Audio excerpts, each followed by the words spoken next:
ঢাকা থেকে যখন বের হই তখন অনেক সুন্দর পরিষ্কার আর মেঘ, মানে সাদা মেঘের আকাশ ছিল। এখন এই দিনাজপুরে ঢোকার পর দেখি এদিক আবহাওয়া অন্যরকম, বৃষ্টি, আকাশ পরিষ্কার না, অন্ধকার কালো মেঘ।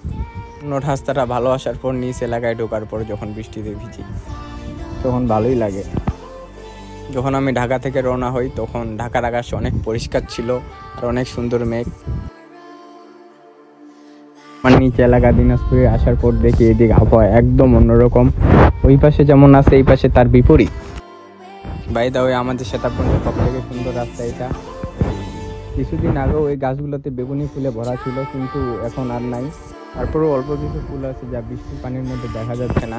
এই রাস্তার ভিডিও আমি অনেক আগে থেকেই করি, যখন আমার এরকম ভালো ফোন ছিল না, এমনকি গাছগুলো অনেক ছোট ছিল, তখন থেকে এই রাস্তার আমার অনেক ভিডিও ফুটেজ আছে।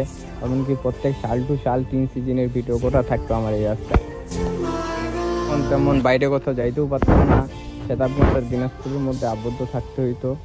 এই জন্য আর কোথাও এমন ভালো জায়গাও পাইতাম না। আর আগে থেকে অনেক ভিডিও প্রেমী মানুষ ছিলাম, মানে একটু ভিডিও করতে বেশি ভালো লাগে, মানে নিজের না প্রকৃতির আর কি।